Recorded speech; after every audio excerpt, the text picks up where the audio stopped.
All right, so let's finish up on Chapter 2, Lesson 1. So we talked during the first 2 days about how all energy in our ecosystems begins from the sunlight.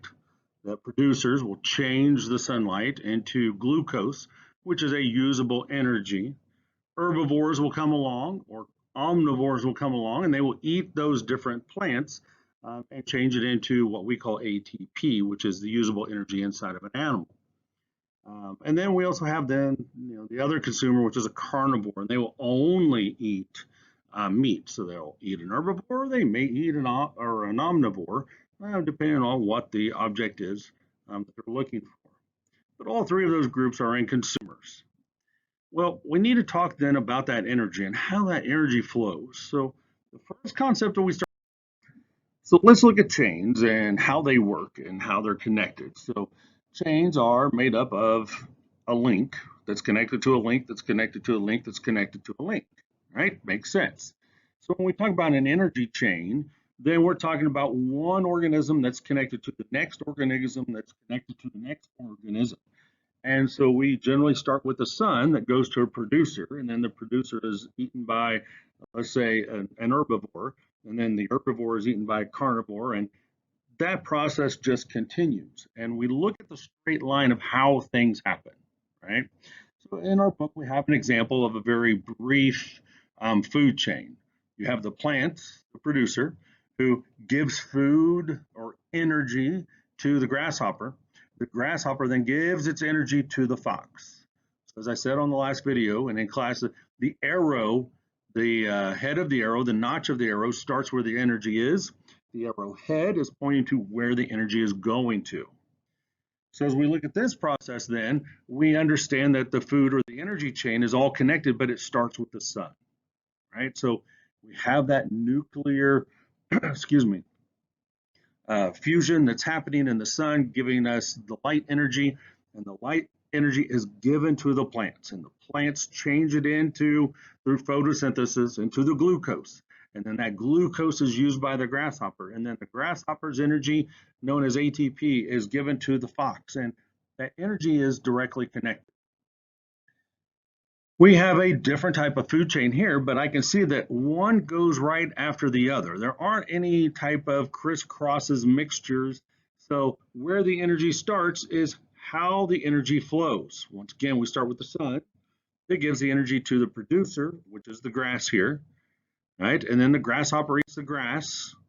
Well, then we have the bird eating the grasshopper, and then the snake eating the bird, and the owl eating the snake.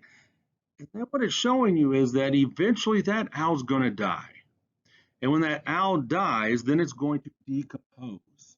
So the owl's energy that it's left with in its final moments is going to turn back into the soil. It's going to go back into the environment. Those decomposers break it down into its main elements. Well, then the decomposers, they give energy to the grass. And then the grass will give energy to the grasshopper. And so we have a food chain. It's the process of going from one link to the next in organisms, showing the flow of energy.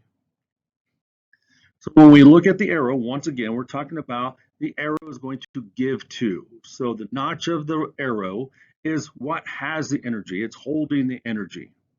Process of giving the energy, then the arrowhead points to what receives the energy.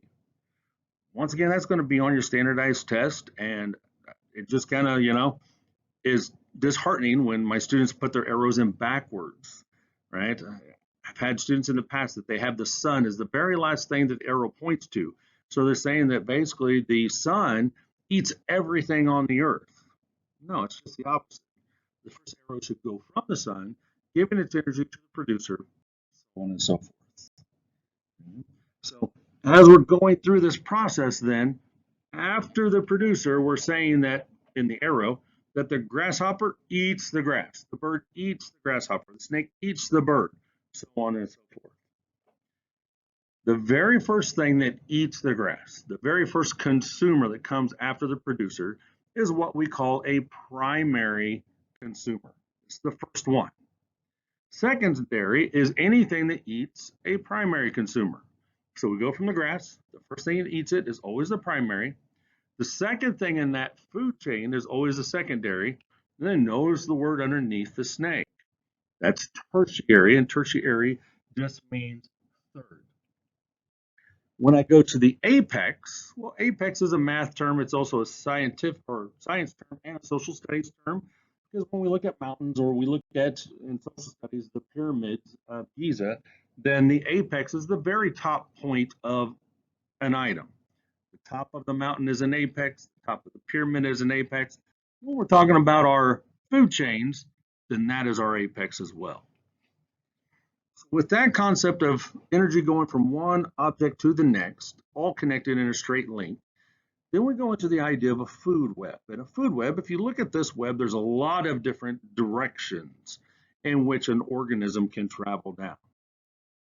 Food webs, like the one found in your book, are showing all sorts of different directions that energy is going to flow. Right? So once again, we have arrows leaving an organism and pointing to the organism that eats it or that it gives its energy to. When I look at the grass, I can see that the grass is going to give its energy to a few different things. So we have snails, we have grasshoppers, we have crayfish, and notice the red fox. So there are times when the food is scarce when it comes to meat that a red fox will indeed eat certain types of grasses so that it has some kind of substance to help it survive. So those first layer of organisms, the snail, the grasshopper, the crayfish, those are primary consumers. Then we can see, well, the snail can be eaten by a shrew, a herring, a crayfish, a garter snake, right? So all of those arrows go from the snail because it has the energy, and it's giving its energy to those different organisms that might eat it. The grasshopper can also be eaten by the shrew or the herring or the garter snake or frog. And we can see that the crayfish could be eaten by the frog, could be eaten by the fox, could be eaten by, oh, nothing else. It only shows two for the crayfish, right? So all of those organisms are going from the very, our energy starts in the sun. It gives its energy directly to the producers, and then the producers go through the consumer stages. The items that would eat the grass, the snail, the grasshopper, the crayfish, those are going to be primary consumers. If those primary consumers get eaten, they get consumed, such as by the shrew, the herring, the snake, the frog, then those are secondary consumers. When we get to third step away, then that's when we get into the tertiary. So start with me at the sun that gives its energy to the grass, and we're just going to follow up to the left to the fox. So from the grass, the producer, it gives its energy because the snail's going to eat the grass, and that's our primary consumer. Well, then the shrew finds the snail, it's going to eat the snail. The snail gives its energy to the shrew. That's our secondary consumer. But then the fox finds the shrew and it eats the shrew. So the shrew's energy is given to the fox. And in that particular part of the food web, that would be the tertiary, the third level consumer.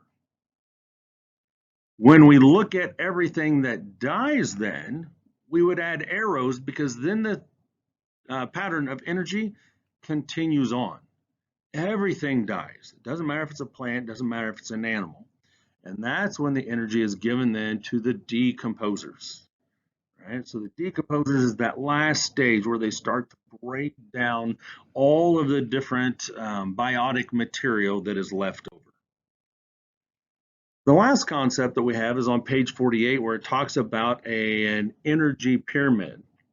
And it's simply the idea that the more closer you are in the food chain or food web to the sun, the more energy you get with less amounts of food.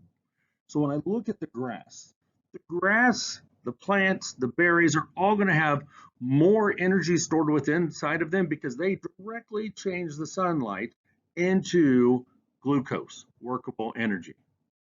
When I go from the sun into the grass and then I get to my first level consumers, my primary consumers, then they have to eat more grass. And the higher we go in our pyramid here, the more you have to eat, the larger things you have to eat, because there's less energy inside of them. The further you are from the sun to get food, the further you are from the producers, the less energy in the things that you are eating. Right? So when we look at the owl, it has to eat a really large snake, where the snake only had to eat a gerbil or two, and then those had to eat only a couple blades of grass. And our organisms we use, the higher we go up in this energy pyramid, the more energy we use at a time. And therefore, we have to continue to eat to sustain our energy and to stay healthy. All right, so once again, a lot of that was just fifth grade material that you should have learned last year, but I just wanted to make sure that I went in depth so that you could understand them. Just make sure you take your notes, you highlight in your book, you add the things that I have on there that aren't necessarily in your book. Then when you're done with your videos, you'll have access to the worksheet. And my plan is to get Friday to get that done in class.